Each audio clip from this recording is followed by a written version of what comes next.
hanya sedikit tempat di planet kita yang sehidup negara Ekuador. Dari hutan awannya yang menjulang tinggi, hingga kecekungan Amazon, dan hingga ke Kepulauan Galapagos. Negara ini berdiri sebagai pilar harapan bagi seluruh alam. Dan sebagai bagian dari kampanye planet yang tidak dapat dipertukarkan untuk merayakan Hari Bumi, YouTube mensponsori video ini untuk ekspedisi ke lingkungan yang masih asli ini. Tempat kita akan melihat dari dekat beberapa satwa liarnya yang paling menakjubkan dan unik. Dr. Lina Valencia, seorang ilmuwan konservasi dan pakar satwa liar ternama, akan bergabung dengan kita dalam petualangan ini. Lina telah menghabiskan bertahun-tahun melakukan penelitian lapangan di seluruh Amerika Latin pada berbagai spesies hewan, mulai dari primata hingga amfibi. Lina mengenal lingkungan ini dengan baik, dan jika beruntung, bersama-sama kita akan menemukan spesies baru yang belum pernah terlihat sebelumnya dalam video. Setelah melintasi punggung pegunungan Andes dan menyusuri lereng Amazon, kami berjalan kaki untuk menjelajah jauh ke jantung hutan hujan. Seketika aku terpukau oleh keindahan dan keanekaragaman yang luar biasa di tempat ini. Namun di saat bersamaan, kami juga dikejutkan oleh tantangan yang ada di depan kami. Kami berjalan bermil-mil menembus hutan, menyeberangi sungai, dan menantang hujan badai serta lumpur untuk sampai ke tepi hutan primer. Di sini kami menunggu kegelapan, karena meskipun beberapa makhluk memang hadir di siang hari, yang terbaik dan yang paling menarik hanya berkeliaran di balik kegelapan malam.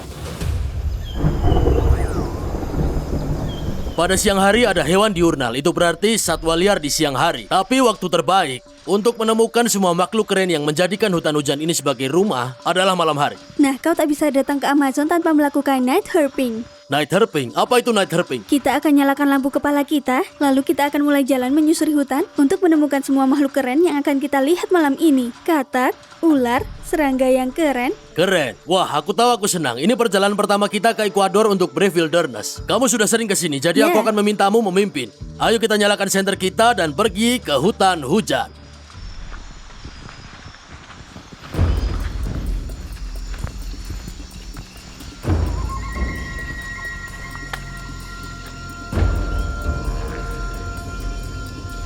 Wah, itu, guys, astaga, lihat, Oh, wow. ukuran dari tonggeret ini. Ini yang terbesar yang pernah kulihat. Besar? Lina, kuat sekali, rasanya seperti jariku terulur untuk memegangnya. Lihat kakinya yang menendang-nendang.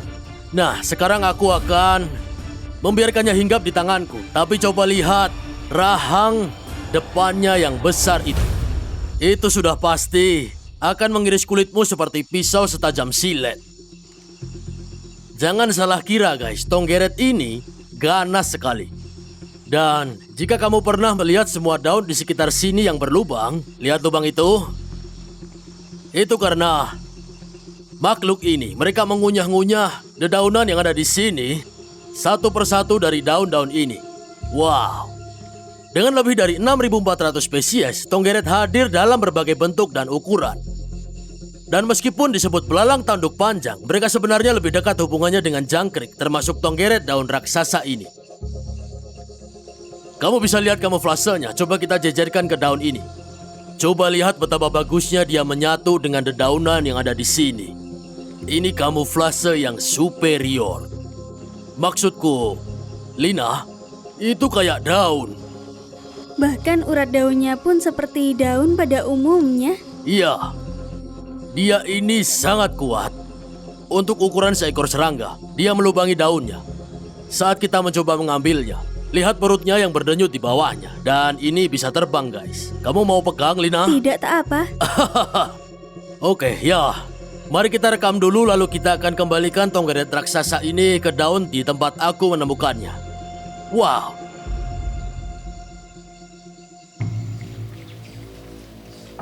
Meskipun menyenangkan menjelajahi lingkungan ini, ada banyak potensi bahaya. Seperti ular berbisa yang mengintai di tanah. Dan banyak tumbuhan berduri menjulang hingga ke kanopi. Jadi berjalan dengan hati-hati, itu sangat penting. Oke, ayo kita dekatkan kameranya. Lihat itu, Lina baru saja melihat serangga tongkat ini. Dan dia sangat berduri. Ini dia, Lina.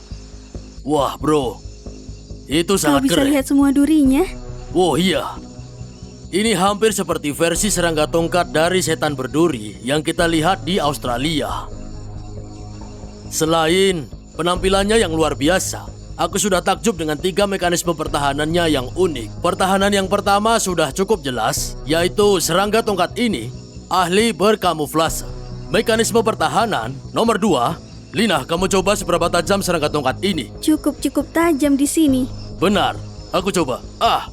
Ya, kalau kamu coba mencengkeramnya dengan paksa, tanganmu akan tertusuk banyak duri dan rasanya tidak enak. Mari kita lanjut ke mekanisme pertahanan ketiga. Lihat betapa miripnya perut belakang itu dengan kepala ular. Hampir seperti naga. Lihat bagaimana dia melengkung. Hampir seperti kalajengking juga. Itu adalah kepala palsu dan mekanisme pertahanan lainnya. Jadi calon predator akan menyerang sisi serangga yang salah, memberinya satu kesempatan terakhir untuk melarikan diri. Lebih dari 3.000 spesies serangga tongkat menghuni planet kita. Dan untuk menambah pertahanan keempatnya, serangga tongkat berduri ini ternyata punya kemampuan menghasilkan bau menyengat yang mustahil diabaikan. Kalian tak bisa menciumnya, Ya. tapi baunya sangat menyengat. Ya, baunya seperti baygon. Kurasa itu gambaran terbaiknya. Bau yang sangat unik, bukan bau yang pernah kutemui sebelumnya. Wah, kita tidak pernah tahu apa yang akan kita lihat saat night herping di Ekuador. Tapi aku sama sekali tidak pernah membayangkan kalau ada makhluk seperti ini. Oke Lina, tempat yang bagus. Silahkan ambil serangganya dan mengembalikannya ke daun. Wah bro, ini sangat keren. Kembalilah.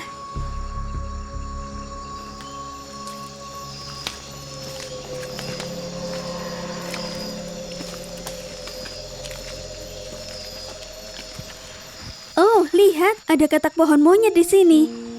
Wah iya. Kau bisa lihat?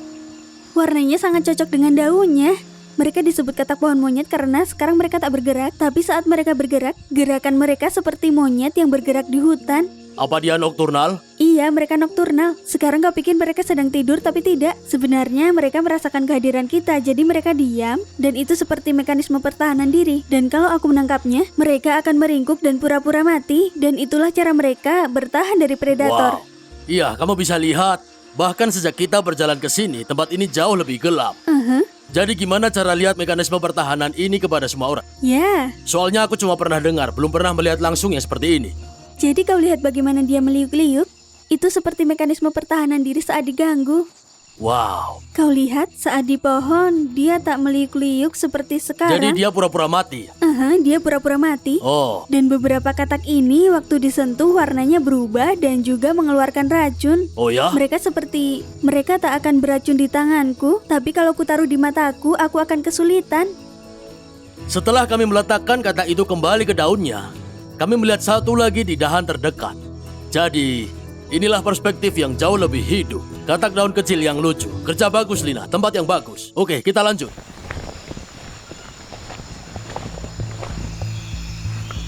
Di antara labirin tanaman merambat dan vegetasi lainnya, kami mencari dengan perlahan dan hati-hati. Karena banyak hal di hutan ini tidak sejelas kelihatannya. Wah, apa ini? Oh, Apa ini kodok? ya itu sebenarnya kodok daun. Bisa kau jelaskan kenapa? Oh iya. Oh astaga. Coba aku angkat sedaun-daunnya. Lihat betapa pintarnya dia berkamuflase dengan daun. Iya, kalian pasti bisa melihat kelenjar parotis ini dan melihat benjolan di seluruh permukaan kulitnya. Sudah pasti kodok. Aku kehabisan kata-kata. Ini penemuan yang luar biasa. Pernah lihat yang kayak gini belum, Lina? Aku pernah lihat kodok daun sebelumnya, tapi bukan yang ini. Aku terkagum-kagum. Lihat betapa indah matanya. Meskipun banyak spesies amfibi seperti ini menggunakan kamuflase yang unggul di Ekuador, beberapa di antaranya sangat beracun dan justru menunjukkan melalui warna-warna yang cemerlang. Contohnya katak panah beracun dan makhluk hutan hujan paling langka dan paling berwarna di dunia, katak harlequin. Hai. Makasih udah ketemu kami ya. Dan tahukah kamu, aku perhatikan banyak spesies di Amerika Latin, mereka jarang bisa kabur. Mereka mengandalkan mekanisme pertahanan mereka, baik atau buruk, itulah yang mereka lakukan. Ya, dia tak takut padamu karena dia akan menyerang. Jadi begitulah, itulah amfibi yang sangat berkamuflase dan keren. Dan Lina, aku rasa ini cara yang bagus untuk mengakhiri penjelajahan kami di Ekuador. Jadi sebelum kita akhiri, terima kasih banyak telah mengundang kami. Sama-sama. Kamu telah menunjukkan pada kami begitu banyak hewan keren dan aku harap semua orang di rumah menghargai pengalaman melihat ekosistem yang indah ini. Aku Mark Vince. Aku Lina Valencia. Tetap berani. Dan tetap liar. Sampai jumpa di petualangan selanjutnya. Oke, saatnya kamu kembali. Sampai jumpa. Kami ingin ucapkan terima kasih khusus kepada Dr. Lina Valencia dan LSM seperti Rewald.org yang menjadikan konservasi dan keberlanjutan tempat seperti ini sebagai misi utama mereka. Dan terima kasih kepada YouTube yang telah memungkinkan petualangan ini dan mensponsori eksplorasi seru ini untuk merayakan keindahan dan keajaiban planet kita. Menjelajah Ekuador adalah mimpi yang menjadi kenyataan.